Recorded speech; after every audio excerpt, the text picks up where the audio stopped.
Welcome back, everyone, to the 8th episode of the Frosty Canucks podcast. I'm your host, Jason, along with Frosty, who cannot say Big Chungus this week.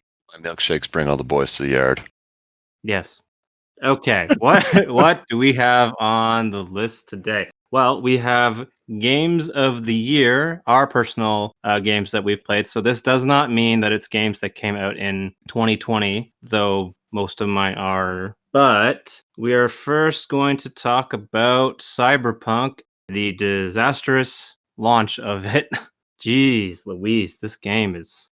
It's still just as fucking shitty as it was last week, or whenever we recorded the last one. It's just more shitty. It's been pulled from both I believe it's been pulled from the Xbox One as well. It's been pulled from both of them, yeah. So for the people who don't know what we're talking about, the game's launch was so fucking shitty, and so many people were requesting refunds that if you have bought the game digitally, Sony and Microsoft are offering full digital refunds. Actually, no, I don't know if it's been pulled from both. I know it's been pulled from Sony pulled it from the PSN store, so you can't even download it anymore. Yeah, it wasn't available. Let me see if it's on Microsoft. Earlier this week. I'm shocked that they actually did this. I'm kind of happy that this launch was so disastrous because maybe we're going to get like a good potential like refund policy introduced finally to these damn storefronts. No? The only reason that Steam and Origin, so Origin's EA's platform, those are both PC-centric. I'm only saying this because I know most of our audience doesn't actually play on PC. They both have a refund policy, and the only reason they have a refund policy is because the European Union told them they needed to have a refund policy. And when they introduced one for Europe, they just said, fuck it, and introduced it for every other region because it was easier to code that way. Sony and Microsoft individually have not received that same kind of attention from the big bad European Union, so they will not have a proper refund policy until they're fined for it, basically. I don't actually figure that'll happen from this. Just as a update, Microsoft has not pulled it from the store, but the store page does say that if you are playing it or planning on buying it for Xbox One, it has significant performance problems. That's like a big thing at the top of the store page. Jeez, what a game to have to introduce a bunch of like new warnings and shit like that. It's hilarious to me that it was this game because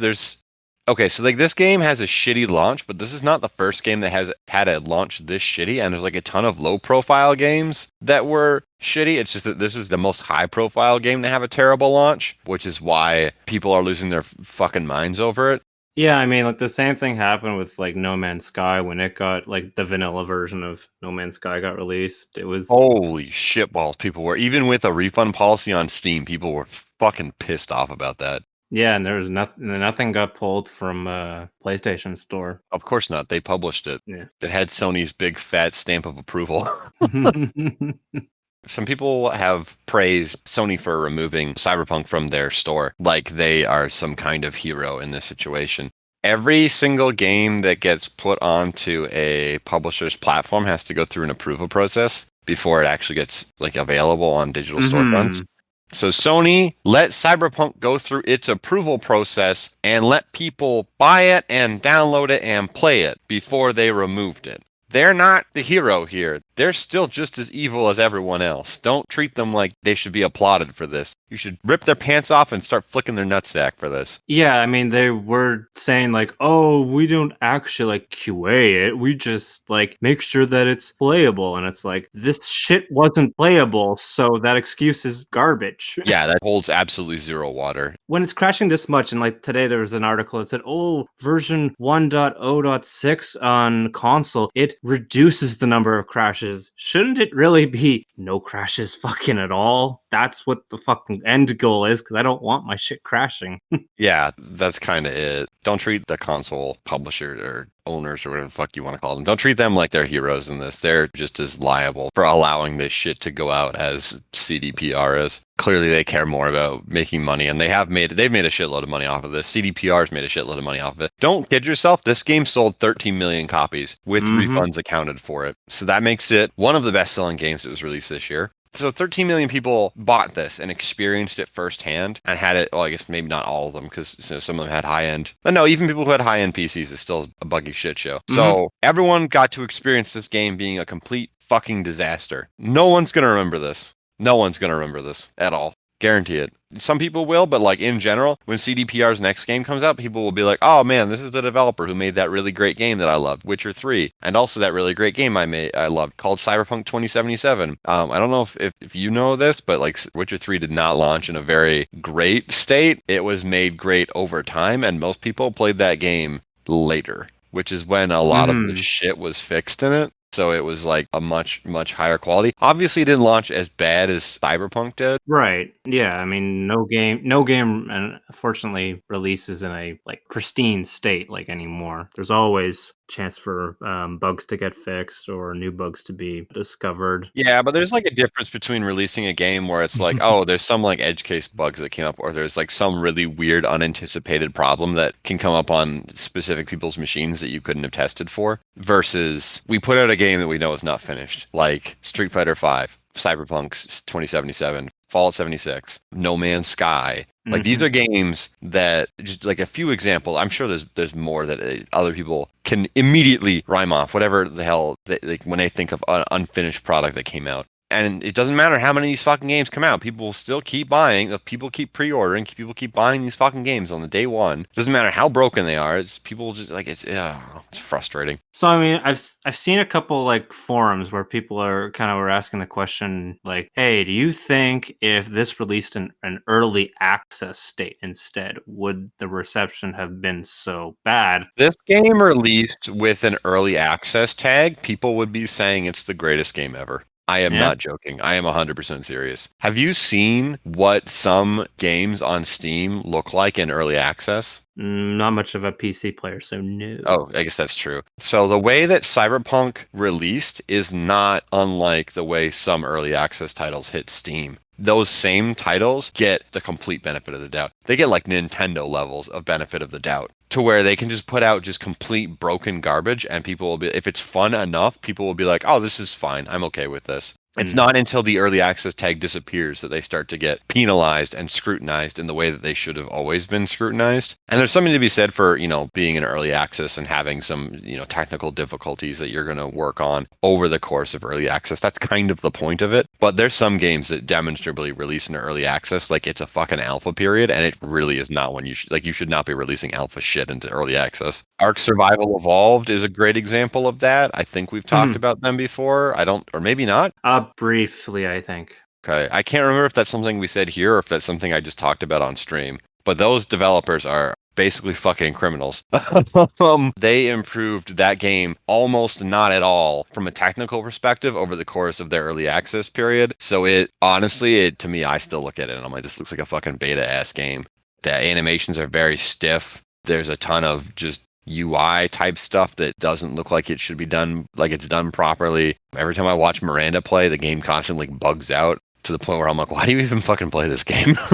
Well, I mean, this is the developer that ended up just like publishing the next game saying, oh, it's brand new, and it had all the same existing bugs. Oh yeah, it was even funnier because the game they put out, so like the piratey game, it was built on the same engine. They said it wasn't, but that was a lie. Yeah. And it was built on an older version of it, so a bunch of bugs from earlier versions of Ark Survival Evolved were present in that new game, even though they'd been patched out.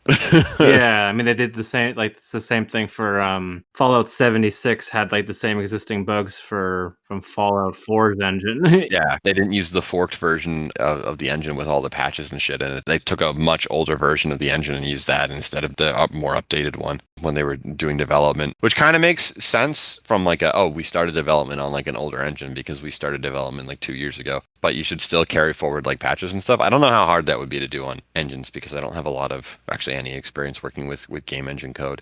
Well, I guess that's not entirely true, but game engine code's a huge pain in the dick, so what was I going to look up? I wanted to know the name of that other fucking game. Hold on a second. The pirate one? Yeah. Do you know what it's called? No, I didn't play that. I knew someone at work who played it. Atlas something or other? Is that? Yeah, I think you're right. Yeah. Is that the name of it? Is it just Atlas? It's just Atlas. Yeah, you're right. Yeah, that game is currently $5 on Steam.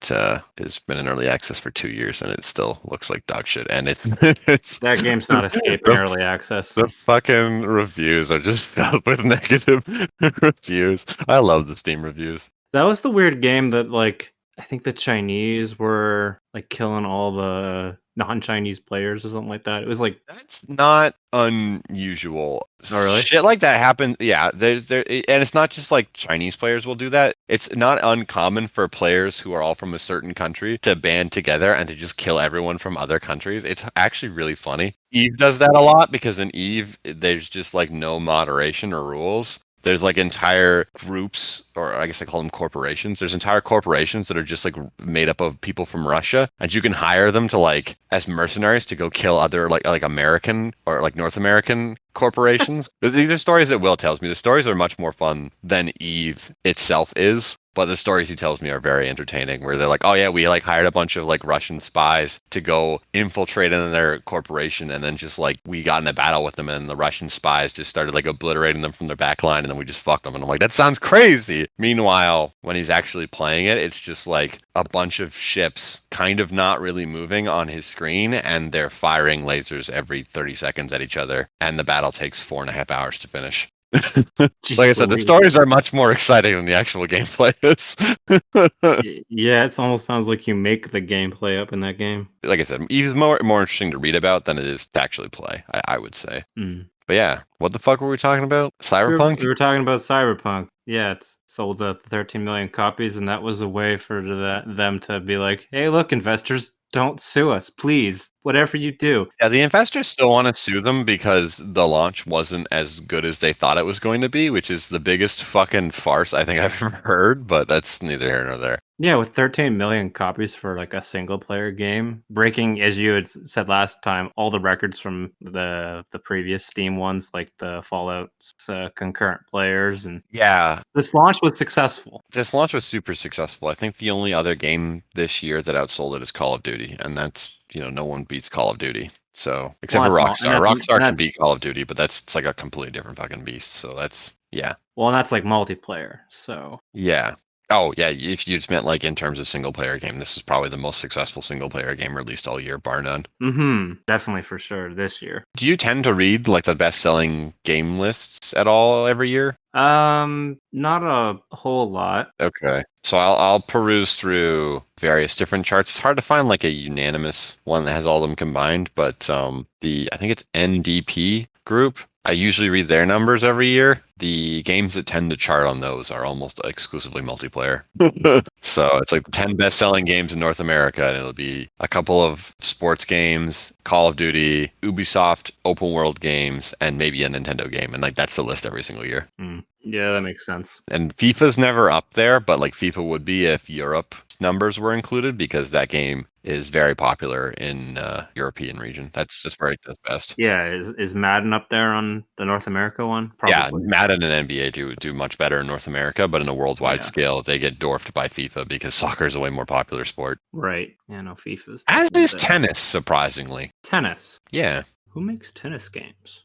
Not really anyone. I was just saying in general, like as Oh, far you as meant the popularity. sport. Yeah, I meant the sport. Yeah, I meant the video game. Yeah, I know. Like cricket and soccer and tennis are like three of the most popular sports in the world. Yeah, we don't have a curling game up here. We can just watch curling. I like curling. Curling's awesome. But yeah, so that's Cyberpunk or Cyberbunk 2077. Cyberbug, yeah.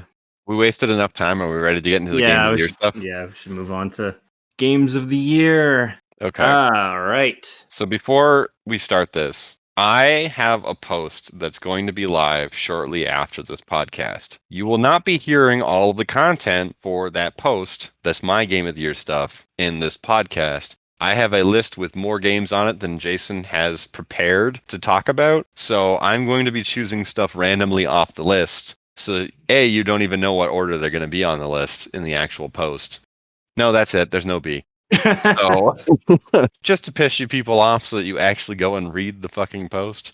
I have it drafted right now. It's not going out because I'm still actively playing games, and there's a game I'm playing right now that might squeak its way onto the list. And one of the games I actually played this month is on the list. It's not Doom Eternal. Oh no. There's several reasons it's not Doom Eternal, but so I guess we'll start with you, Jason. I don't know what one you wanted to start with. Are you starting from the bottom, or are you starting from the top, or are you just going to do a random as well? Oh no, it was more or less random. Okay, so I'll let you start. What is your first game of the year for you?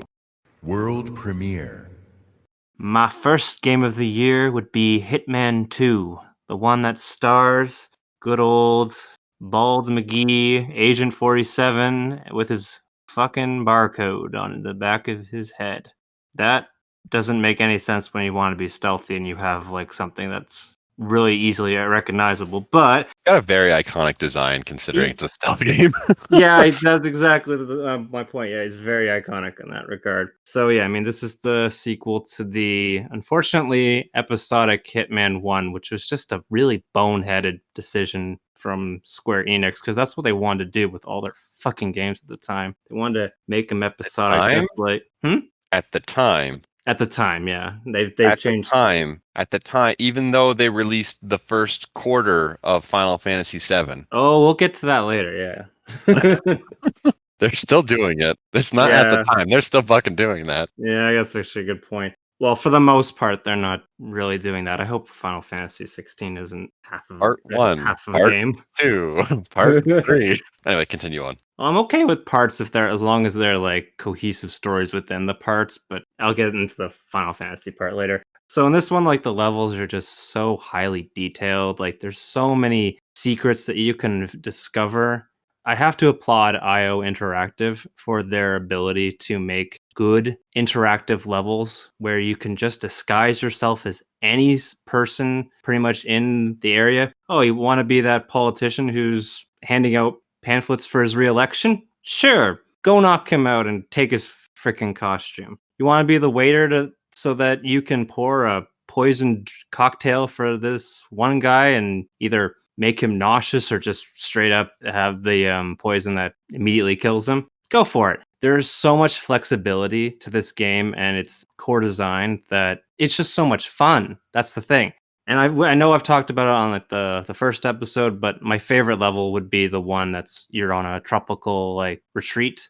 There's 3 targets, and when you go and kill 2 of them, the storm comes in, and it's such a perfect example of like a well thought out design on like The how the level level, interacts. I was gonna say, the level evolves and is interactive instead of just being static the entire time. Exactly. That's like a trademark of IO's design philosophy across at least all of the, I would say all of the recent Hitman games where they have Yes, it set so there. it's like things happen. So if you are waiting for like a specific kind of scenario to arise, you either have to trigger something to get it to happen, or there's some kind of like time gate that will allow you to prepare for it. And then you're like in position for it when it eventually happens. And then you can take out your target in whatever contrived way you kind of dreamed up in your head. There's a great sense of you're progressing and making like good strides and learning all the intricacies of the levels. So, I mean, it even encourages it because there is like kind of a mastery level where you'll get the experience for completing different sets of challenges, whether that'll be like the mission stories or that'll just be some miscellaneous ones like, collect these 5 coins and donate them to the beggar, and then like or the fortune teller, and then he'll do afterwards is then he'll go walk off because he's like kind of made his money for the day, and then he can take his costume and then be the fortune teller because now he's not out in the public. He's gone to like a back alley to, I guess, count his coins or something like that. Yeah, there's like a lot of very intricate kind of lock and key puzzle design in the level. It's not explicitly lock and key like it would be in, like Zelda, where you have to find a literal key to open a literal door. You're kind of like finding items and then using them to open opportunities up that you wouldn't have otherwise. Exactly. The AI, at least on the easier difficulty or like normal, can be a little questionable with the logic. Sometimes they should be able to hear things, but they don't. They kind of ignore them. At the same time, I think that they wouldn't really make a very fun experience for the user if there's like being constantly realistic. I Yeah, well, mean, I you mean, there's can. something to be said for when a game throws realism out the door for the sake of playability, right? Exactly. But you can kind of crank that up if you go on like the master, like kind of class one, where that one will only let you have one save for the entire playthrough. So let's say there's 3 targets. You're very successful with the two of them. You've got like no one's found them. You haven't been discovered that, oh, you're not supposed to be that person. Get back here. I'll shoot you.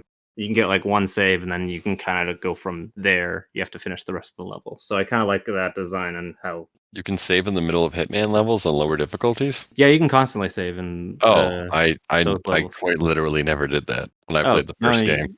no, you can. Because the game's so like free in what you can do. If I made like a mistake, I was like, well, fuck it. I guess this is what's happening now.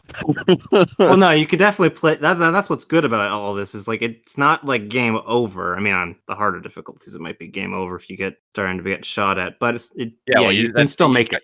you try and avoid getting shot at, but it's like if something doesn't go exactly right, you're like, I guess this is what's happening now, and then you just kind of roll with it, which creates some really exciting dynamic situations that you maybe didn't anticipate, but like the developers certainly did.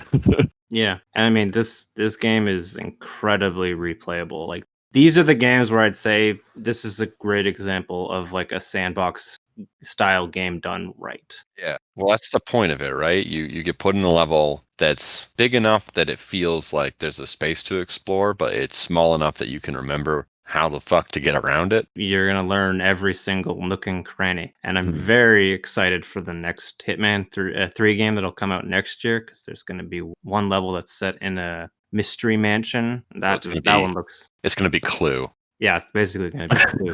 Well, I think even the trailer said, "Oh, you're gonna play as like you're not even gonna play as like the villain. You're gonna play as the guy figuring out what the hell happened in this." IO has a very good sense of humor. Hmm. After the launch of Hitman 1, I think they've really been much more successful with Warner Brothers as being the publisher and them Yeah. having more. Publisher didn't force them to roll a game out when it wasn't even finished. So Yeah, if you can pick up Hitman the Gold Edition, because that comes with 2 more multiplayer level, like kind of well, actually, I think the multiplayer's been kind of killed off, but yeah, I was gonna say, I there's thought some they ex got rid of the. yeah. But anyway, the gold one comes with a couple more levels, and Does it have they're a lot of fun. single player stuff? Yeah, there's 2 more single player focused ones, and then there's kind of like a sniper mode one where you have to kind of find the targets and then kill them off, but you're basically at one vantage point, and that's 3 of the levels. One of them came with the base game, and then 2 came with the season pass. They're okay. I was looking at because it's like obviously the Steam sale's going right now. So Mhm. I was looking at picking up Hitman 2, and I was like, what's the difference between the standard edition and the gold edition? And I could not for the life of me figure out what the difference was. They look exactly the same, but the other one costs $5 more. And I'm like, oh, I don't want to spend $5 extra if I don't have to. I'd say it's definitely those 2 extra single player levels are definitely worth the 5 extra bucks. Though my bigger complaint about it is that this game is very confusing if you want to replay the first Hitman's game or Hitman levels in the game. There's like a legacy pack. Now, you have to own Hitman 1 in order to download the legacy pack, which is fine, but Actually do you own also Hitman have 1. I actually do own that already, so I Okay. wouldn't be able to download it. But at least on PS4, you have to have the copy downloaded, and then it will recognize that you've purchased it. I And then you can kind of download the levels for the Hitman 2 game, and then you can delete Hitman 1 from the console. It's very contrived. I don't understand what the fuck they were thinking. If I have Hitman 1 on console, I should be able to recognize that. Yeah, it should be able to check your account. I don't know if they would do that on Steam or if I'd have to have it downloaded for that as well. Yeah, Because like some games just know it. Like every time I play a new Borderlands game, it always gives me some free shit because it's like, oh, you've played the previous games. Have some stuff. yeah, the same thing for the Yakuza games for me. That Yeah. they'll be like, And it's like "Oh, they're not here's loads downloaded. of." They just recognize that it's like, oh, your account owns a license to play this game. Here's some free, like, thank you for supporting our previous game. Here's some free shit. Yeah, I think on console it's like, "Oh, we recognize you have a save file for this. Good job." Yeah. More like Vermintide did that as well. When I played Vermintide 2, I'm pretty sure it said like, hey, you played the first game here, have like a free cosmetic item. I was like, oh, cool. That's nice. That's mainly it for Hitman. It's just so much fun. It's a great game if you just wanna, like, pick it up and then stop and then come back to it, like, later, because the levels are short enough. Like a typical level is like what, like 15 to 40 minutes, would you say? Yeah, 40 for the first time you play it, and then, yeah, 15 to 20 to 30. Unless you're trying to do something you like, oh, I have no idea how to even do this, and you might have to fuck around with it a bit to get everything rejigged. But Yeah, exactly. yeah, the first time you go through is always the slowest because you're learning where everything is, how people move, what dependencies you need to fulfill. And then like the second time you go through, it's like, oh, I just did that level. Like I did that level the second time in like 15 minutes. And the third time, it's like, I did it in 10 minutes now because I know where everything is. Yeah, there's a great sense of like you're mastering the levels. But anyway, that's it for Hitman 2. What's up on, well, whatever's random on the list? World premiere. I'm just going to do Hades because I know that everyone knows that one's going to be on there. Just to further piss people off, I'm going to use the one that everyone knew was going to be on here. So I've talked about Hades before. It is the best game that came out all year. I don't give a fuck what anyone says. It's the best game that came out all year. But why? I have been a long-time Supergiant fan. I guess I'd say of three of their games, I'm not as big on Bastion, but I didn't play Bastion when Bastion first came out. I played it well after the fact. And from what I could tell, Bastion was beloved by many, specifically around the time it came out, because it was fresh and interesting, and people were kind of tired of the mundanity of what's happening with the AAA market at the time.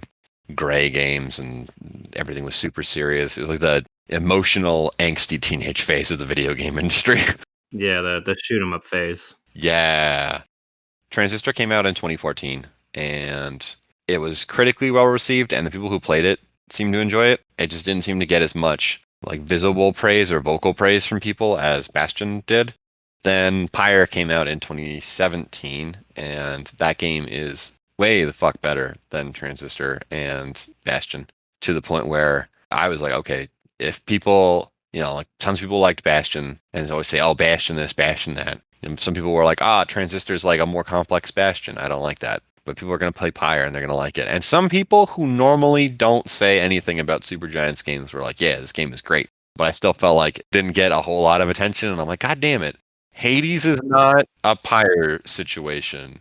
Everyone and their brother has played this game and everyone won't shut up about it. It's great. It's the first time a Supergiant game's been on the Game Awards, right? Maybe. At least as high profile to be like Game of the Year. Yeah, definitely. It's the only time it's gone toe-to-toe with massive, vast AAA games, that's for sure. Yeah, tons of people recognize this game is great. There's a ton of reasons to like Hades. Personally, for me, it's got a lot of the things that I like about all of Supergiant's releases. So Darren Korb is the composer. I love his music. Darren Korb has a great understanding of how to make just a really great soundtrack for both the atmosphere and the mood of the game you're playing, but it's also just great music, even without the context of the video game. He makes fantastic music. I always buy the albums for all of Supergiant's games, and I listen to them outside of the game. The music is a really big part of, I think, always what makes Supergiant games so great. It's kind of like their signature, like a part of what makes like a Supergiant game a Supergiant game. It's got great music because Darren Korb just does a fucking awesome job making the music for those games.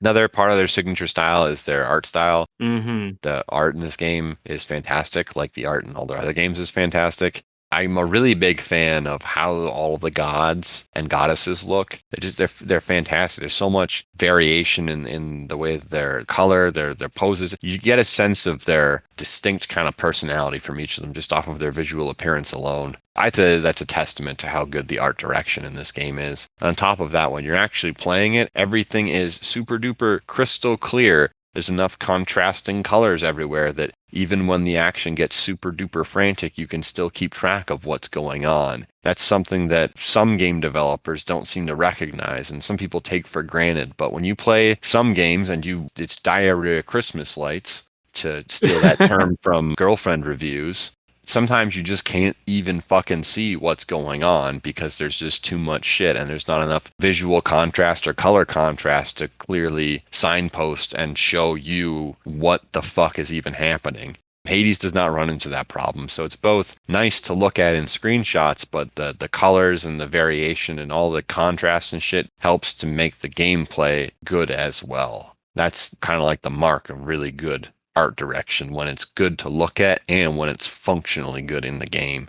The other 2 points that I kind of want to raise for why this game, so that's like Supergiant's signature kind of thing. I feel like that's true of all of their games, but the 2 things specifically about Hades that I thought were really, really good and made it a really standout title, especially compared to a lot of the other schlock I played this year. Number 1, character writing in this game is fucking awesome. I actually cared about some of the people in the cast. I actually liked some of the characters in the cast. There are a ton of times where I just fucking hate video game characters. I hate them a lot of the time, actually. I think that most video game characters are written to be specific stereotypes, and I find them boring or annoying. I really don't like them a lot of the time. The characters are fleshed out in Hades in a way that they don't actually feel like stereotypes. They feel like actual human beings. A big part of that comes from the fantastic voice acting, but the character writing that went into that is like the other component of that. Together, they create a really well-rounded cast of characters that are just a joy to interact with. And that's a big part of the fun in continuing to play Hades. You get to interact with these characters. You get to hear their stories. You get to learn little bits and pieces about their personality that come through in the way they interact with you, the stories they tell, the way they're presented. It's fantastic. It's just really well done. When I'm such a curmudgeony, crusty fuck who hates characters in so many games, when I say that the character writing in a game is really good, that means that it's actually like really, really good. And then the final thing, I'm always a stickler for having strong gameplay elements in a game. So you know that this game has great gameplay if I really enjoyed it. It's fluid. It's fast, it's responsive, it feels really fun to play. But on top of that, you have a lot of weapon variety. You have the whole system with the boons where you get different, buffs for your different attacks that can help make different combinations and different builds that you use when you're playing. That adds a bunch of depth to the game and replayability to it. On top of that, it also has my favorite thing in every game ever, modular difficulty system, which you can just add little different difficulty modifiers to each of your runs, which slowly push you to get better and better and better at the game. To me, that's like video game crack, all of that stuff combined. You got depth, you got a modular difficulty system, which also helps with pushing you to discover more and more of that depth because it's going to push you to get better and better and better at the game. And that then you end up just putting like almost 160 hours into the game over the course of about 3.5 months. Hades is fucking awesome. People should go play it. It is actually as good as everyone says it is. Unlike some other games that are like hyperbole and shit, I actually believe that this game is as good as everyone says it is. There's a little something for almost everyone in it. So it's got a lot of appeal without necessarily being a homogenous gray blob like what Ubisoft puts out from all of their open world games. So yeah, Hades is great. It's my game of the year. Go play it. Is the difficulty curve like kind of reasonable in that game? I would say it is, but I am not a great judge of that. So I enjoy games that are fundamentally simple, but that are capable of getting harder. I would say that it starts off hard-ish, but there are things in it that help to mitigate the difficulty. And if you struggle a lot, there is a mode that you can turn on that will make the game easier every single time you die. So if you just want to play and experience the character side of things and experience the fast, fluid gameplay, but you're not necessarily the most, how do I word this without being offensive? If you know that you're not going to enjoy trying to just like losing a bunch and then trying to get better slowly over time, if you just want to experience the story and you just want to have fun playing the game without having to put in the work to get better at playing the game, you can turn on God mode. It either increases your health or reduces the damage you take. I think it reduces the damage you take every time you die. It caps out at 80%, so it'll reduce the amount of damage you take to 1/5 eventually. If you're really struggling, the game has some kind of option there to help you. But if you don't necessarily need it, but you don't want the game to be super hard in the first place, you can turn that on and, maybe you'll die like 5, 6, 7 times. And then so you'll have it get reduced by about like 10, 15, 20%. And then you'll be able to finish the game and see the whole story easy peasy that way. There's like a lot of stuff you can do in the game to make it more approachable if the more high octane action stuff isn't really your wheelhouse like it is mine. But yeah. That's good. Because I like the one like Fire Emblem kind of introduced the idea that like your team members wouldn't die if they fell in battle. Oh yeah, I do too. Yeah, I always play Fire Emblem on casual. I can't be asked to play that game on not casual with how that game does certain things that really bug me. Yeah, exactly. So I was just curious. Yeah, there's like a few different factors in Hades to help kind of mitigate some of the common complaints and frustrations that come along with the roguelike formula. Cool. What's your next game there, Jason? World premiere. All right, we're going into RPG zone. Yeah, for fuck's sake. Capping us off with Final Fantasy VII Remake, part 1 of God knows how many parts. Woo.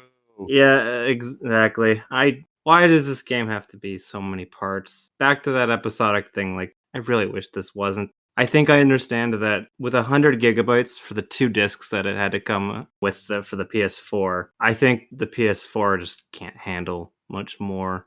I think with the upgrade to the PS5, we're gonna see the second part of how many ever parts. Is Probably that exclusive to PS5, Xbox Series X, and then the PC whenever it comes out. just an aside? Do we know how much of that 100 is music? No, I don't know that. Because Square Enix is notorious for not compressing their audio at all. No, I didn't know that. Interesting. Yeah, with Lightning, no, it was the first one. What's the first Final Fantasy 13 called? Final Fantasy 13. Oh, it doesn't have a subtitle? The first one? No. Oh, okay. When that released on Steam, it was 50 gigabytes and people were losing their goddamn minds, and more than half of the files were taken up by just music. Oh, It was just interesting. uncompressed audio. Okay. I did not know that. I mean, maybe I guess it is. Square Enix either doesn't care to compress their audio to make it easier to download, doesn't or know they how. just don't understand how to. I'm not sure which one it is. It's got like great fluid combat. Like this is like a real treat for fans of the original and like new fans because the fighting is just like is fantastic. You can be in the middle of a fight being as Cloud and then switch to Tifa or Aerith and go with a different strategy. You can like focus on the healing aspect. You can even I mean you can just tell your party members to execute some of the limit breaks, and the limit breaks that you're going to be like constantly using. So and they're all very flashy. So Hello, I've never played Final Fantasy VII before. What the fuck is a limit break? limit break is basically just a special like kind of move. Oh, so it's like an ultimate move, or Yeah, it's an ultimate move, and then you learn some more over the story progression. okay. Because of the design of the game being only focused on Midgard, and by the end of it, you've just escaped Midgard, and that's the end. It's changed the story up a little bit. Well, not even a little bit, quite a bit, and it's more chapter oriented. So after you're done with the game, you can go through the game and play it on hard difficulty, which says you cannot use items anymore and your MP will not be recharged when you go to health stations. So it's basically a good way of saying, can you master this chapter on a harder difficulty? Now you can kind of cheese it a little bit by saying, oh, I'm going to be level 50, but the game also kind of knows that you're going to be at a higher level when you go to play hard mode. So even in the first chapter, you'll probably be like level 30 to 40 and it will know that you are that level. It's not so much hard mode as is like New Game Plus. Yeah, that's not actually a bad way of saying that. Except it's just like New Game Plus done properly. So instead of just going through and raffle stomping everything, it's like, okay, you have a leveled up character. Now we're going to put a bunch of stipulations on you. Can you still get through the game? That's actually really interesting. Yeah, I enjoyed it. It does make the fights a lot more tense, and you do need to be able to master the materia system, which is basically the equipable magic and or special like skills you can get. Ones that will lower the overall cost of your heal moves. You'll probably want to be able to spam Aerith's Prey thing, which heals your characters without requiring any MP. So that's basically just free health that you're going to get. The bosses in particular in this game are a very nice treat because they're not too hard, but they're also tense enough where you could feel like that you're going to lose. At least by the end, you'll have to definitely use some Phoenix Downs in order to revive your party members. The boss fights are fairly dynamic because you'll get to a different phase and then like a kind of a short enough cutscene will play where the boss is basically saying, hey, I'm going to be changing up my fight tactic, get ready. Whereas in like other games that might just be like, oh, look, you got me down to half health. Now I'm just going to start blasting off like different moves and not like there's no visual indication that it's kind of changed. So that's kind of nice. Just as an aside, I feel like more action oriented stuff is a lot better for that because they represent some kind of visual or some kind of animation change will happen where you're like, oh shit, this means that this thing is happening. Like Monster Hunter does it pretty well. You always know when the monster's attack pattern has shifted up. But yeah, so it's kind of cool they did that with Final Fantasy VII Remake instead of just having the boss like just hit you with like its new attack and you'd be like, what the fuck? Where does that? Don't get me wrong, there'll still be a couple times where that will kind of happen, but it'll most likely be at the beginning of the fight, which makes sense. Yeah, the one in particular I liked was the one that you fight in the Coliseum. I might just put the spoiler tag up on this one because I really liked it. You fight a motherfucking house. What? Yes, it'll be like this monster house. You will have to fight it with just Aerith and Cloud, and it's tough.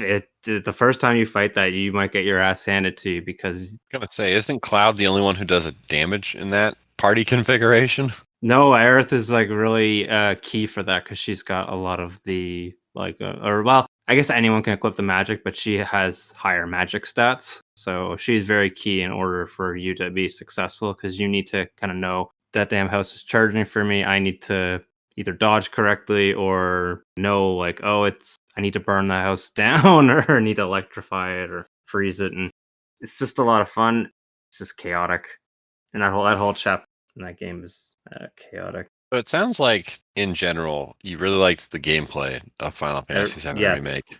And that's not typically the aspect of a JRPG that people praise. Yeah, I mean it's an action RPG. Yeah. You get down to it, yeah, it's more action oriented with RPG elements attached to it, is what I would say. And then how did they, because like, this is the first 5 hours of Final Fantasy VII, and it's like a 30-hour game. Is this like a Hobbit situation? This is very much kind of a Hobbit situation. So Parts that though they've expanded the universe, and unfortunately those parts are the low points, I'd say, and the overall Jesus, that story. sucked. When you get to the same story that beats that the original had, it's a lot better. The only part I would say that is different is when you climb up the wall after one of the sectors gets collapsed because they're trying to wipe the terrorist organization that you're part of, Avalanche, off the face of the map. I think that chapter is a really good way of them expanding on it. In the original, it didn't really like you climbing up that really didn't feel like you were kind of climbing up the wall as much. This one, you got like a grappling hook that's only cutscene oriented. And by the end, you get to the final chapters are similar enough to the original. I guess the other thing I'll mention is the summons that they are able to accomplish within the city of Midgard are quite a lot of fun. A lot of them you might not get because you have to do well. Some of them are story related, and then the others you'll have to fight this like a simulation first of them, and then you'll be able to claim them. Can you get Leviathan? Yeah, like Leviathan. You can get like Ifrit, Shiva, Fat Chocobo, Normal Chocobo with Moogle. There's no Ramu. Bahamut, maybe. Yeah, I was gonna say, if they got Bahamut and they have Leviathan, then I'm happy. Yeah, they have. I think they have those two. They don't have Tonberry. That's like never a summon in any game, even though it should be. Summon Tonberry, he just shanked someone in the ass and killed him. Be great. That's a good point. You have to fight a Tonberry, and that fucking thing is terrifying in that too. Yeah, they're just like this really unassuming looking enemy, but they stab you and they just do max damage. It's fucking awesome. They're my favorite enemy in Final Fantasy. They're so stupid. Fucking destroyed me on like the first time that they showed up. I knew what I was expecting, but I wasn't expecting in an action oriented one that it was still gonna do as much damage, if not more. Yeah. So it just destroyed. You played Final Fantasy Crystal Chronicles on GameCube, right? Yes, I have. Yeah, and in that game they fucking stab you for your full health bar too. Yeah, it's a staple. It's very funny though because they make it's very well telegraphed. They have like that. They have like a very long windup animation for it, so you can get out of the way. But yeah, if they stab you, it just insta kills you. I think in order to counter that, I had to equip some items that are like anti-death, and that helped. But without those, death. I don't know what this is really called, but like you don't get KO'd from Dirty single cannot be hit. shot, not killed in a single hit. But yeah, I mean, the most disappointing thing is that this is just one fraction of a game that am I even going to get to see it finished in my lifetime? I know I'm not that old, but with Square Enix, man. Exactly. On Square's time, I have not a clue. Yeah, no one knows what fucking Square's time is like. Though the story, as I had said, good on the parts where it was copying the homework from the previous game. This game is definitely more for the fans than I'd say new people, because there are scenes where Aerith knows shit that she shouldn't, and she shouldn't know it in the original either. If Square's doing some weird bullshit where they're like, "Oh, Final Fantasy VII already happened, and this is just the universe stuff. This is a parallel universe. Go save Aerith in the other parallel universe." God, I said I would play this game, back before we knew all of this. It's on a post on my website. You can read it. from 2019 before any of this shit was known, and I don't know if I want to play this game anymore. It sounds like I'll hate it. I mean, the combat might be fun, but The combat's fun enough where I forgave the storytelling, and it is kind of nice when Aerith almost falling off a ladder and saying "shit." yeah, I'm Team Tifa though. Tifa's my religion. Fair enough. Yeah, you can play as 4 characters in that. You can't play as, unfortunately, Retta 13 because they're like, oh, well, you only get them near the end of the game. It kind of feels cheap if we only let you play them for a little bit. It's like, no, you fuckers, by the time the next game comes out, I want to play him. So you have like Cloud.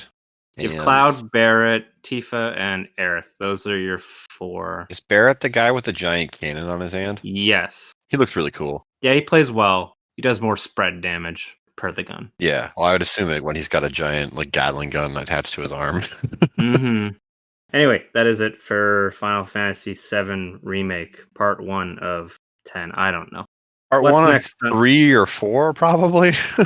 Well, the original game's like, I think a 30-hour game, so Oh boy. they managed to do 5 hours in this one. They could do anything that they want. Anyway, what's next on yours? World premiere. We are gonna do this one. Outer Wilds. It's a game that came out last year, but not on Steam, so I played it this year. Are you familiar with Outer Wilds at all? This one, is it space-oriented, I believe? Yeah. A little bit. I've seen, like, small snippets of it. Okay. And you're not confusing it with the Outer Worlds, No. which is a very easy mistake to make. So yeah, Outer Wilds is a space archaeology game. Yeah, there's a bit of a mystery going on, right? Yeah, so you start off and your whole thing is like, we explore the galaxy to discover things because there's like ruins and stuff everywhere. So you're like, okay, cool. So it teaches you the basics of the gameplay and then you get in a spaceship and you fly off. Then the sun explodes, Oh. but you wake up back at the start of the game afterwards and your character's like, what the fuck? And then you talk with the guy at the start of the game and he's like, what are you talking about? What do you mean the sun exploded? The sun definitely didn't explode. What are you talking about? Oh, so this is like a deja vu kind of game. Yeah, it's like a groundhog, like a time loop game. Nice. Yeah, so you have 22 minutes per cycle and you have to explore the universe in that, or I guess the solar system in that 22 minutes, and you uncover a bunch of lore about what like the previous race who was in the solar system before your race did, why it is that you're stuck in this 22-minute time loop that is addressed, and what you can do about it. I don't want to like get too deep into stuff because that would be very spoilery. So that's kind of like the high level gist of the game.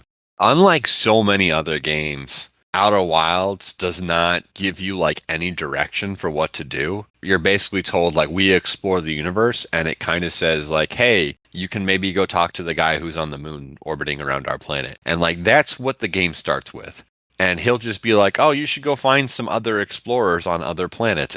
So that's all the direction you're ever given. There's a system in the game called like a rumor log, and every time you find just shit from around places, it'll highlight specific information that is important and then kind of how it relates to other information in the rumor log. It'll go to one planet and it will mention something on another planet, and then when you go back to your ship in the log, you'll look and it will have planet you were just on, and one of the entries for that planet will be about the piece of information you just read, and then there'll be a link that points to the other planet that was mentioned, and then it'll have a big question mark. So it's like, oh shit, I should go there and investigate to see if I can find the thing that this was referring to. So you have a lot of kind of finding different rumors and different pieces of information, and then you have to take that and then use that to give yourself a new objective to actually explore to, and maybe you'll uncover something at another planet that you weren't able to before because you saw it and you're like, well, I can't get into these ruins because I don't understand how to break the door down. But like after you were at another planet, it might be like, oh, hey, this is like how you get into this. It'll be like, oh, I have to like not approach it from this door. I have to actually enter from like the other side of the planet or some shit. Which will sound kind of random, but it's like the information that you need to do that can be obtained by exploring other places and reading information that was left behind. This sounds like a less complicated version of like Majora's Mask. Kind of, yeah. There's a shorter cycle instead of the 3 days, and that Yeah, one. well, the 3 days on normal time in Majora's Mask is about an hour in real time. This is just 22 minutes. It's about 1/3 of the time. The kind of like way that you're exploring things and doing things is, I would say it's less arbitrary by virtue of the information being more readily available.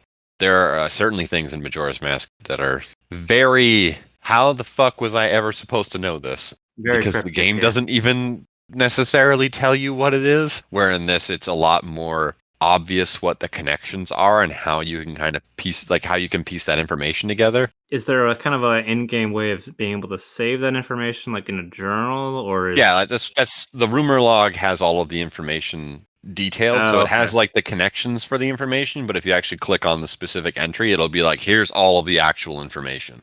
So if you want to like reread an entire thing that you've already, like a big piece of information you've already read, you can do it freely through that. So it does record everything functionally. It's a journal.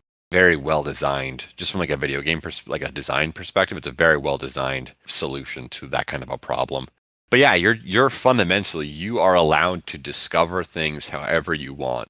That makes the game incredibly, I would say it's incredibly special. It trusts that if you're playing the game, you already have an innate sense of discovery. It trusts that you want to discover things because it doesn't give you goals, like explicit goals. It doesn't give you quests. It doesn't give you anything. It just gives you, hey, here's the information you found. Maybe you want to go look into it some more. And it's up to you as the player to say, yeah, I do want to go look into this some more because I'm playing a video game about exploring, about solving these ancient riddles and stuff.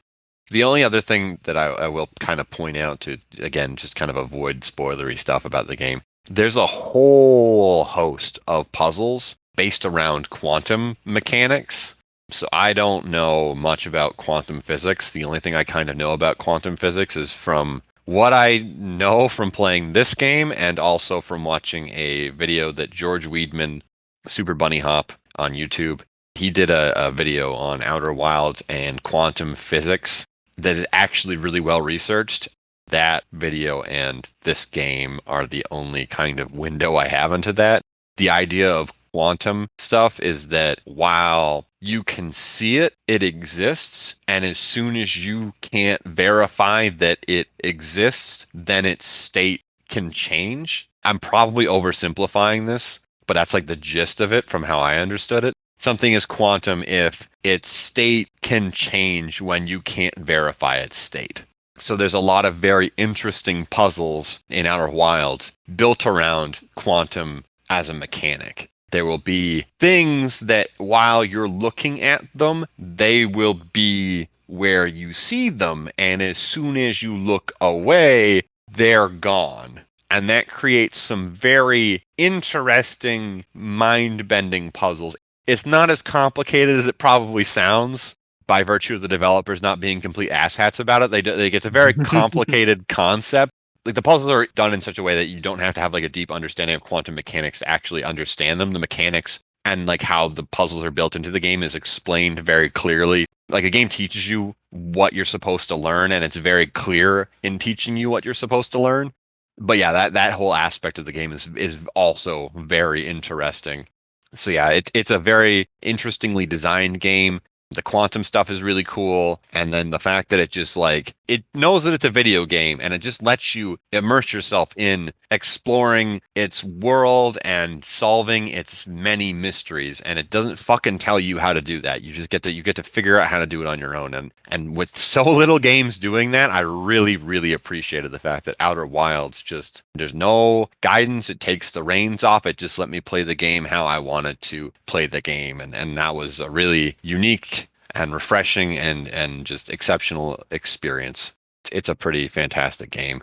I believe that one is available on PlayStation and Yeah, it's definitely on PC. I don't know if it's on, I think it might be on Xbox. I'm not sure. And I don't know that it's on Switch, but definitely one to look at. It's a very, very unique experience. I'll have to keep an eye out for that one. The controls are a little bit goofy though. I will say that. Hideo Kojima goofy, or they simulate gravity throughout the entire thing, and that can make certain things very frustrating to deal with. ah, I got mostly used to it. There was a few times that I was like, fuck this. I just handed the controller to Miranda because she played through the entire game before I did, and she had a little bit better of an understanding of how to deal with certain things than I did. So I was like, can you please get me to this spot so I can continue to do the thing? And she's like, yeah. I would say that can be maybe a little bit frustrating, but it doesn't undermine what the game does well. So Nice. I mean, it sounds like you had a lot of fun with it. it took me a little bit to get into it because of how directionless it was, but once I did, I sat and I think I played through the entire thing in like almost one sitting. I did the majority of it in one sitting. I think I played it across 2 or 3 sittings, so it's quite good. It's like all in one weekend. I played the entire thing, so. So this is kind of a game that you might have to like do a double take on if, like, let's say you doesn't gel with you the first time and then something clicks the next time. Maybe. I would say it's not a very replayable game because once you know what is going on, it's like you can get to the ending and like you can do the entire game in a single cycle. You won't fill in the entire log, but like you can do the thing that you're meant to do to trigger like the ending can be done in a single cycle. Well, I mean, maybe this is spoiler related. Is the whole goal to get out of the cycle? Fundamentally, yes. Okay. So once you know how to break the cycle, I would say easily you can do it in about 18 minutes. I believe speedrunners can do it in about 9 to 10. So yeah, but like it's like the speedrunners are doing it 9 to 10. Like a normal person would take twice as long to do that. So it take like 18 to 20 minutes. I did not have any trouble doing the stuff that I needed to do.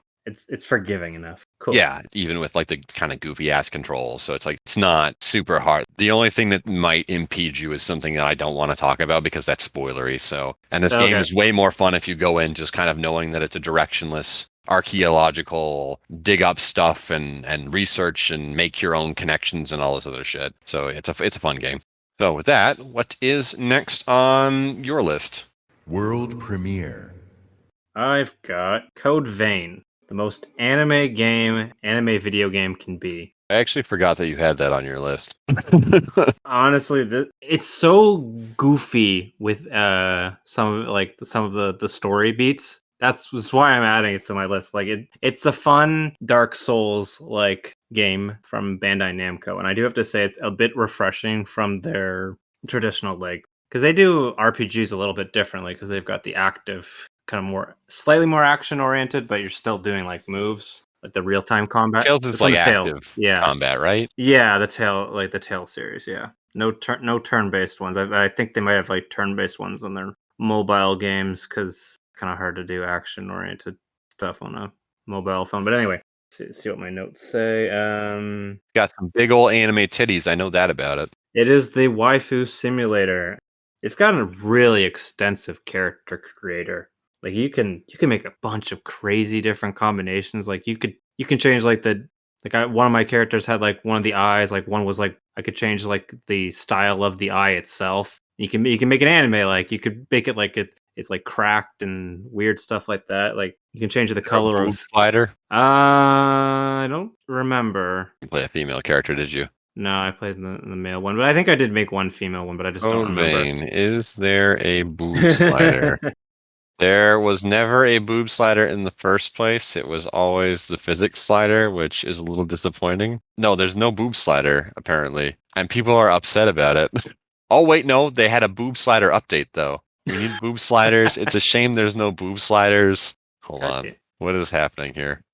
It's probably like a requested feature. I don't remember there being... I think you could affect the height of the character. That was about it, maybe.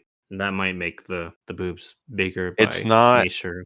There is a. Sorry, I know I'm derailing this. That's fine. It's not called a boob slider. You have to go under the physique panel, and then there's a chest setting. And on men, it makes them more like muscly and barrel chested, and on women, it changes them from being like very petite to being like their boobs are gonna like make them fall over. I see. Anyway, continue on. The combat is rather simple, but I mean, a lot of the Dark Souls ones can also be, I'd say, very simple. I was going to say, FromSoft's games, like the combat's not hard because it's involved. It's hard because if you make a mistake, you die. Yeah, exactly. It's about like mastering the levels. It's about timing, positioning rather than large, complex combos. Yeah, and I mean, The trick for me, at least, and like for Dark Souls games, because I played a few, has always been I'm not expecting to win this fight. My first thought is I'm going to survive enough where I'm going to learn the boss's patterns. So I actually spent the first time looking at the boss and going, okay, they're doing that kind of movement, that key for this thing, so that by the time I get there the second time, I will be able to hopefully get either farther or beat the boss on the second try. And it actually works out a lot better going in thinking I'm not going to win this fight, but I'm going to, survive long enough so that I can learn the boss and his patterns. But anyway, kind of one of the problems though in this game is the bosses are much, much, much, much more simplistic. Some of them only have like 2 or 3 move sets, so you're kind of going to learn them really quickly. So would you say in this, it's actually tenable for you to go in, to spend a couple of minutes watching how the boss fights, and then to be like, okay, I'm gonna just beat the shit out of you now? Yes, yeah, definitely that. In this game, you will have an AI companion. That I'd say is the game being on easy mode because the companions can do quite a bit of damage. And if you do die, they'll be able to revive you if you do collapse because when you revive, you end up using half of your current health. And then you just give them the health because you're all kind of vampires. I guess you're giving them the blood of, of yourself. This game is Dark Souls with titty vampires. This is true. Oh my god. I mean, and one character, Yamato Tomato, I don't know. He's so anime because he's like, oh, this onigiri. It reminds me of my times before, like of my humanity. It reminds me of friendship because friendship is key in any freaking anime series, whether it's One Piece, Bleach, Dragon Ball. Naruto, any of those. Any of the shonen ones anyway. Any of the old school shonen ones. Or even like newer stuff like Food Wars. Food Wars is still like the power of friendship stuff as well. That's true. You never break the cycle on that. Yes, Food Wars, another show all about anime boobs. The show. Food Wars is a loosely veiled excuse for a hentai artist to make the closest thing to hentai without it actually being hentai. Well, it's called ecchi. Oh, it has a name? It has a name. Oh, see, this is how you didn't know that? No, I'm not weeb enough, man. I don't know the words. I know nani and I know like hentai and Ecchi just means kind of like a bit more sexual, I think. Mitarashi, that's a word I know that's Japanese. Onigiri, those are food. And sushi, that's technically that's not English. That's a Japanese word. I love sushi. Yeah. So yeah, because the combat's really simplistic. I'd say this is one of the easiest Souls games to get into. So if you do like anime and you're either borderlines on the Souls like games, I'd say give this one a try because you're not going to have the most difficult time. You can get rid of your AI partner or they can die in the fights. So then you'll kind of be more of a Dark Souls like experience, but it is more story driven than your traditional Dark Souls game where most of the lore is within the universe itself. This one's more anime. more anime and more character driven. Okay, that's cool. Mm-hmm. And kind of what I was saying at the beginning is it's a bit of a treat because for Bandai Namco, this is kind of outside their comfort zone, I'd say, like a Dark Souls-like game, because they mostly do, either the other anime like games from Shonen or like your One Punch Man game and that. But yeah, this one seemed a bit more outside their comfort zone, and I think for the most part, they made a well put together game. Cool.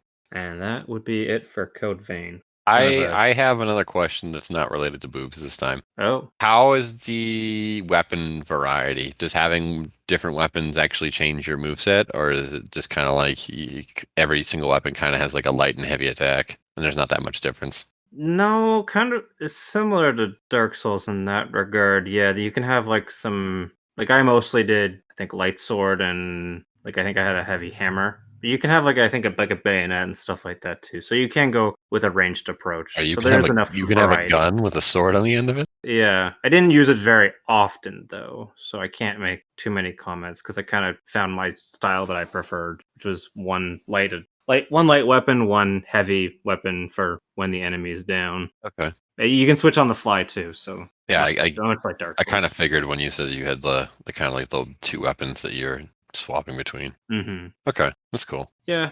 checkpoints are relatively forgivable. Shouldn't have too much of a difficult time after I'd say after the first hour or two, that's when pretty straightforward. There can be a few. Well, there's one confusing area, which is like this spiraling staircase area, like this kind of White Castle. It's confusing because the design of the areas isn't unique, so you're gonna get lost a lot in what feels like the samey area. I know stylistically it's kind of supposed to look like that because it's a very drab area, but it's not unique enough where I feel You can actually navigate it by yeah, landmarking it's things. touch it Yeah. even on New Game Plus playing it because in order there's 3 endings, so in order to finish it, you have to play the game 3 times. You can kind of blast through it in a couple, I say like 4 or 5 hours by the maybe 10 Okay. hours. Yeah, even playing it the 3rd time, I was still getting lost in that area because you have to find switches and find ways to open the doors and stuff again, and it's just very, very, very confusing. So that's one of my bigger negatives is that environment. Some of the other environments are really good though. Like I like the winter You don't need mountaintop the name area. of it. It's fine. It's whatever. The winter, the snowy place. Yeah. It's a bit more memorable than some of the other locations. But anyway, that's all I have on Code Vein. Cool. What is next on the list? World premiere. Can't decide if I want to talk about a deck building roguelike or a deck building roguelike.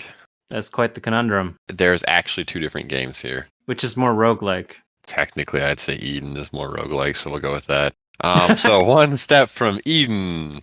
So there's this game called Mega Man Battle Network, and I don't know anything about it, but apparently that's what One Step from Eden is a spiritual successor to. I've never played Mega Man Battle Network. I think that was on the Game Boy Advance and the DS, I think. Yeah, there's a ton of games. Because I was a kid when the Game Boy Advance was in its like heyday, so I didn't have money, and because I didn't have money, I couldn't buy games. I'm not gonna say I grew up poor, but I didn't grow up in a rich household where I got a lot of games every year. I got like a handful of new games every year, and then I played the shit out of them. Yeah, you got your Pokemon. Yeah, well, Pokemon's like reliable, right? So I always knew I could pick up Pokemon and not be disappointed by it. It would be like, oh, okay, this is like a thing that I'm familiar with and like I know that I enjoy already. But yeah, so One Step from Eden is like Mega Man Battle Network. So for those people who, like myself, don't know what that means, there's a grid that is 4 by 4 on either side when you're in battle, and you and the enemies both move on your respective sides of the grids while firing attacks off at one another.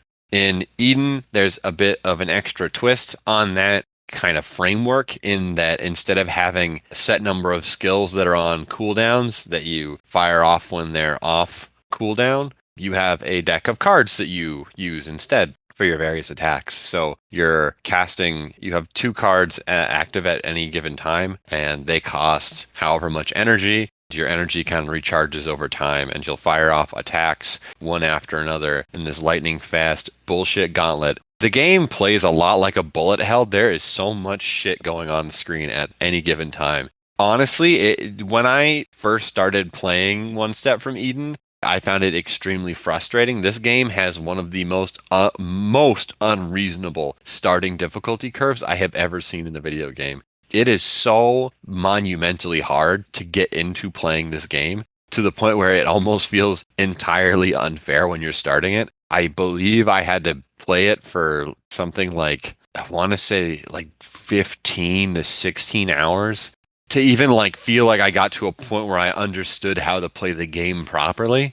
There's so many different cards. There's so many different card mechanics, and something like Slay the Spire or like Monster Train, those are games that you can play at kind of your own pace. So you can sit and think about what you want to do. And because of that, you can sit and think about how the mechanics work. And then you can test it in real time and you get very clear, like, okay, I think X and Y would make reaction Z. And then you can immediately test that out and see yes, no on reaction Z happening. And then you can be like, all right, I have learned something. I can use that in future fights. In One Step from Eden, things are happening, like so much is happening at this all at once that it's sometimes really, really hard to tell what happened, what works, what's not very effective, what is very effective, what kind of cards actually have synergies together with one another, how certain attack patterns even happen because there's just so much fucking shit on the screen all at the same time. This is all a bunch of really negative stuff about this game.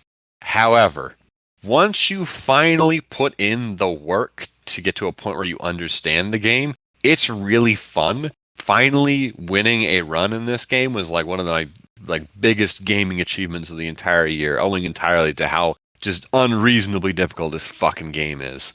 And then after I had done that, I was able to successfully get through numerous other runs. So like the initial wall in this game is just like this giant like Great Wall of China style, just fucking flat peak that's not climbable, and you have to slowly claw your way up it. But once you get over it, then the game's difficulty curve looks like a normal difficulty curve.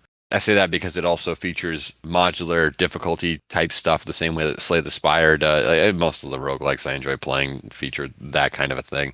So you can slowly add more difficulty modifiers on top of things. And you'd be like, why would you want to do that? Well, like once you finally get to a point where you understand the mechanics, you understand some basic combos, and you understand and know a lot of the enemy's attack patterns, the game becomes way more manageable to the point where it's almost not as fun to play because of how much easier it is to deal with stuff because you know it all. So having those extra difficulty modifiers, as it does in most roguelikes, pushes you to get better to the point where you can actually play the game and never get hit once, which is what the final one is. Final difficulty modifier makes you die in one hit, so you have to get through an entire run perfectly.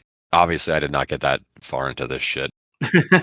Yeah, they call that one hell mode. I can see why. Yeah, that's not something that the community made up, by the way. That is actually what it's like when you turn that on. That's what the game calls it. It says it's called hell mode. But yeah, it's like a really challenging game to get into. But once you do, it's very satisfying to play. It's very fast. It's very frantic. It's equally fun. A big thing that Eden has going for it is there's just like a shit ton of card variety. So there's a ton of different mechanics and different strategies that you can experiment with and goof around with that all make completely viable attacking decks. In the beginning, this is actually a huge hindrance because it just makes it so you have a lot of front-loaded learning, which is, like I said, it's a huge pain in the ass. But once you actually learn them, then it becomes a huge advantage for the game because then you have like a ton of variety and depth that you can kind of experiment with and mess around with and create all of these really interesting strategies with. Also, there is 10 different characters, and I think all of them have an alternative except for one, but one of them has 3. So I think there's 20 different kind of classes you can play, 18 or 20, one or the other.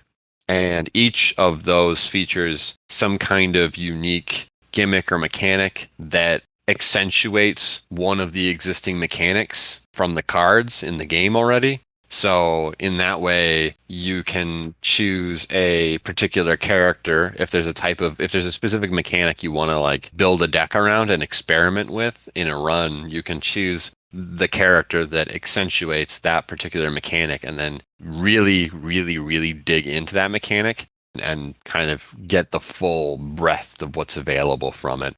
On top of that, the game's got pretty good music and it has pixel art, and I like pixel art a lot. Yeah, I think that's kind of it. It's like a game that really closely aligns with a lot of the things that I like about video games. It's got a lot of depth. It has a lot of variety. It's got a lot of charm with the art and the music. Kind of like the big, and it's a really big knock against it, is that there's so much learning in it that is front loaded. And I would not blame someone for picking this game up and saying, fuck this, I don't have time for this, because I almost did that numerous times with the game. It is a little bit kind of unreasonable in the starting area. So it needs like more of an extensive tutorial system? I don't think that's the kind of solution that would work. The developer commented on that, where he kind of went back and forth on having it be like really tutorialized versus basically get the basic controls and then the game just throws you into the deep end.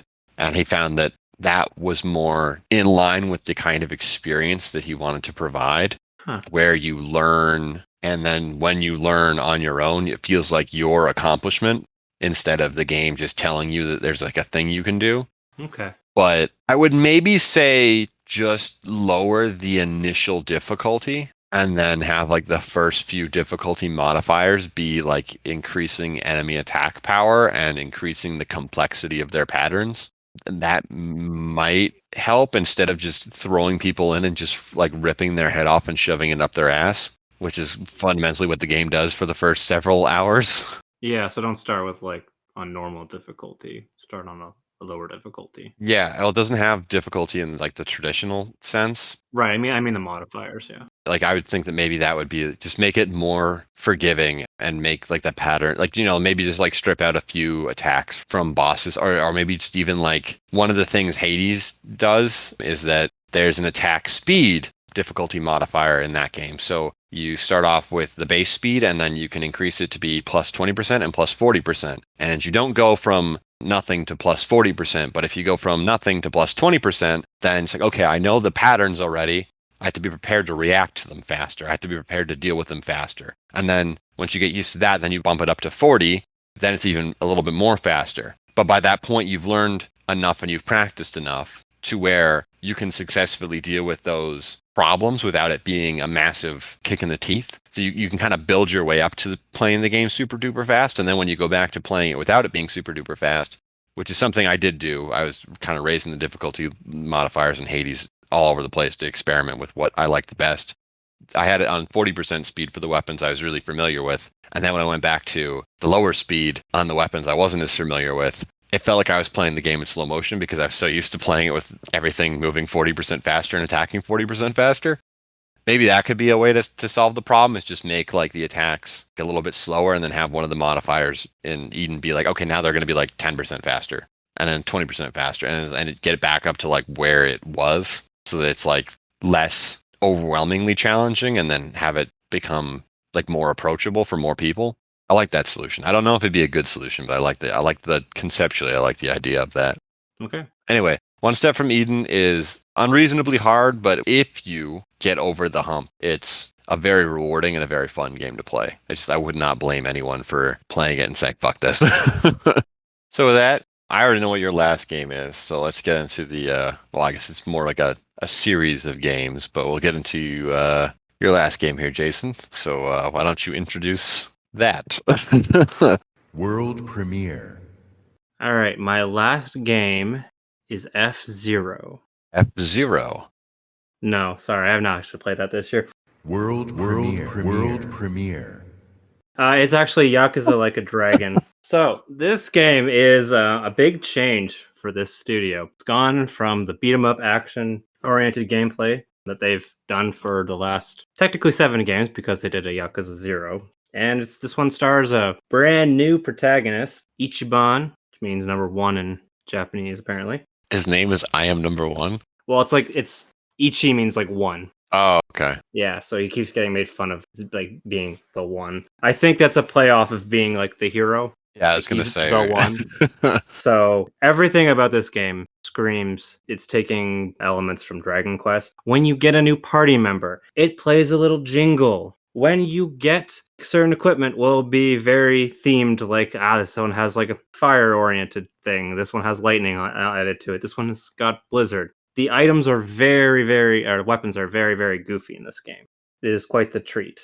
This is a much longer game. Upon recording, I have only hit chapter 12 of 15, and I have put in about 45 hours. Yes, that is doing a lot of the extra content, whether that is the side stories, which there are only 50 or so in this one, apparently. And Is that less? I thought there was 50 and 0. I thought there was like 100 technically in 0. Oh, I think there might have been like 50 for each character. well, you can tell how many of them I did. That's okay though. Traditionally, there's like maybe 60 to 80, so this one's got a bit less. Ichiban is a much more charismatic character than Kiryu was. Not hard. Is he actually charismatic in a sense where he's like a likable character instead of being a stand-in for the person who's sitting in front of the television? Yes, this is very much his story. And because this is technically Yakuza 7 from Japan, but it's been labeled as Yakuza Like a Dragon. I think that was kind of a wise decision, because this is definitely a easier way for someone new to get involved, because this no longer stars the same characters from the previous, though I do believe they do come in the climax. Yeah, I was gonna say it's not about Kiryu anymore, so it's like a good jumping in point if you're brand new to, or at least I assume it would be a good jumping in point if you're brand new to Yakuza. Yes, there's still like side stories where if you do know the lore, it definitely does kind of help, but it's not required. Even though I really really like this game, I do have some complaints. I think that the job system is really good, but I was hoping for unique jobs for each character. Now your characters will get one unique job that's per their trait, whether that's for Ichiban it'll be the hero, for Nanab he'll be homeless, and then for like Adachi he'll be like a detective. And My job is being homeless. well, Okay, that's like that's their base job. it's like a The character homeless. class. Yeah, as a character class. Maybe we should call it a character class instead of a job. That's the thing, though. It does say it's changing jobs Oh my in the game, God. so What the technically, fuck? technically that is the job. But anyway, with the classes, basically, yeah, the jobs, you get the same ones throughout the rest of the party members. There's enough of a variety, but I was hoping for more like specific ones where like, oh, that's really goofy. That makes sense that he would be this role. And it's like, no, every male could be a breaker, every male could be a host, every male could be a musician, and so on and so forth. I was hoping for at least one or two jobs that maybe you could like unlock. And maybe there still is because I've not finished the game, but I do have to say that's kind of a bit of a complaint. There are different jobs depending if you are male or female, but there's only That's pretty two. normal though. Yeah, there are only two females in the cast that you will get over the course of this. You can be like a go-go dancer if you're a female, and you can be a You can get an idol. yeah. Okay, so that's kind of what I was getting at there. You can also get a night queen who's basically like the ones that like masochist like. Like a dominatrix. Yeah, dominatrix. They don't call it that, but That's anyway, what it is. more or less. Okay. There's enough variety where if you feel like, oh, I've been seeing the same moves over and over again, just change all the jobs and your party members to something else. There's enough of like catch up where you'll be able to get through the early ranks pretty quickly, like get to level like rank 10 if you're on the later chapters, like really, really quickly, and you'll be up to snuff to being able to fight off the enemies. But stats are also tied to your jobs. So you get like a job rank, which is like your job level, and then you get the overall level. The job levels definitely feel like they outpace the stat bonuses you get for your levels. So if you do change later on, you can kind of get a little screwed by nature of you're just not that strong anymore. And if you don't have the right weapons, then likewise, you'll have to hit the enemies a lot more. The moves that your party members will display, you'll always be laughing your ass off at some of the wacky ones, especially if you unlock some new ones. This game does a really good job with the enemy attacks also being as equally entertaining and fun to discover. I think that would be because in a turn-based setting, you actually have to watch your enemies attack you. Where in a brawler, I'm not gonna mince words here. In Yakuza, you can hit an enemy so hard and so frequently that they're not even allowed to attack. That's true, except for boss fights. Yeah.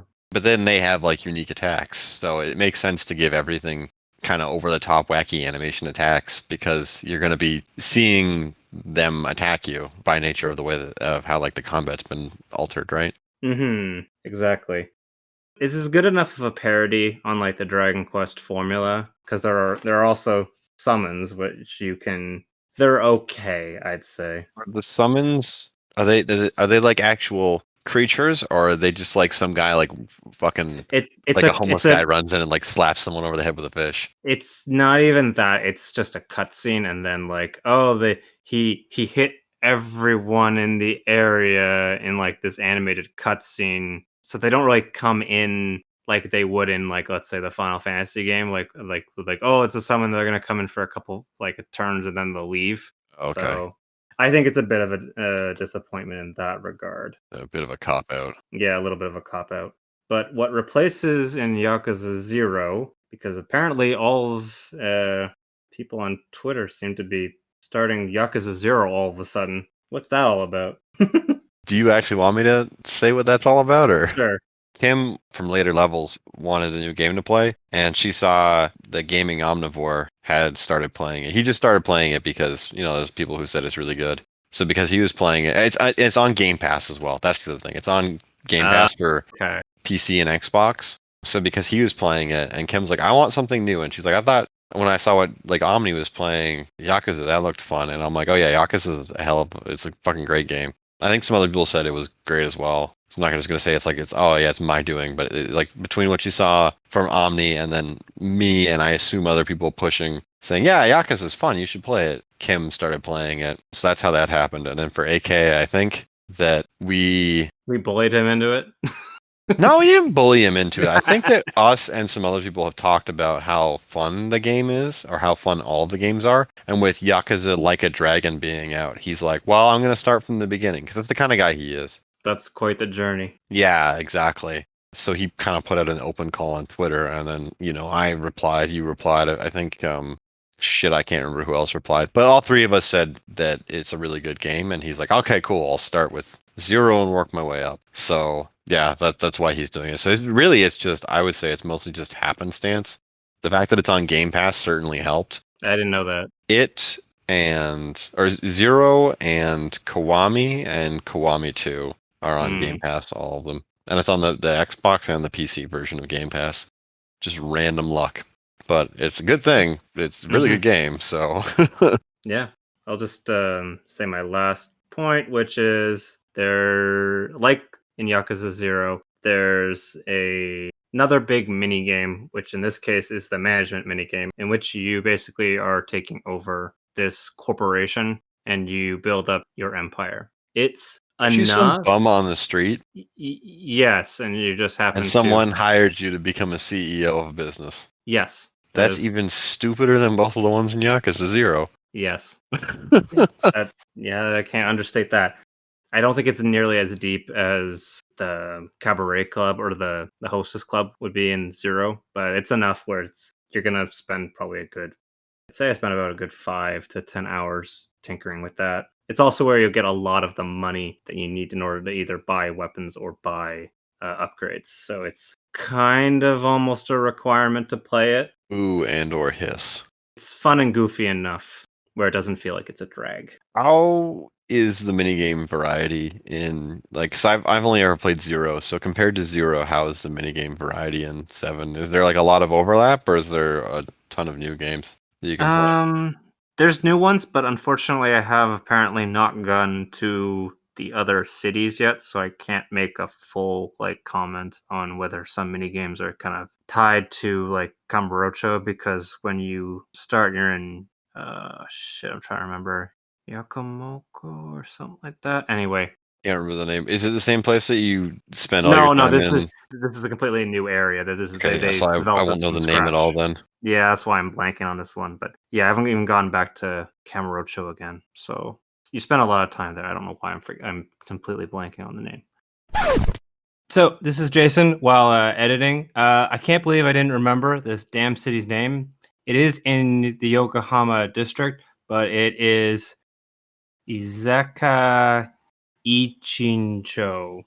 I can't believe I didn't remember that after 50 hours. Note to myself, write this down. All right, back to your scheduled programming. Anyway, it's a good game. I'm hoping to finish it up over the holidays. Cool. All right, last one for you. Shit, I have to talk now. Everything I've mentioned so far has been an indie game, haven't I? Maybe if you just want to be 3, that's fine. How long have we been recording for? About 2 hours. Okay, I'm gonna say that we have enough stuff. Fuck you guys, go read my article. It'll be out in January. Thanks everyone for joining us for the last episode of the Frosty Canucks podcast for the year of 2020. This will be out on the eve before the eve of New Year's. You can go follow us on Twitter at the Frosty Canucks, or follow us on either you can do it on Anchor and Spotify or any of the other platforms that this podcast is available on. And you can also follow me on my Twitter account. That's at Javim Animation, JAVM Animation. Frosty. All right. You can read my shit over at frostilyte.ca. By the time this is up, I will have a post.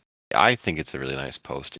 I looked back on the entire year and wrote about it from my perspective. It covers when I dealt with burnout from last year and how I didn't just give up on the blog entirely in the first place. What some of the kind of strategies, like a high level, not super detailed, but just some of the things that I discovered and some of the things I started working on so that I could not feel as burned out while writing. And also I could achieve more of the goals I had when I was writing in the first place instead of, not. Specifically, I also talked about a few of the kind of standout games, how I was a borderline alcoholic for a little bit and how that changed in 2020 by virtue of, COVID preventing me from going to the pub every single week. My experience with starting to stream and also with doing this podcast.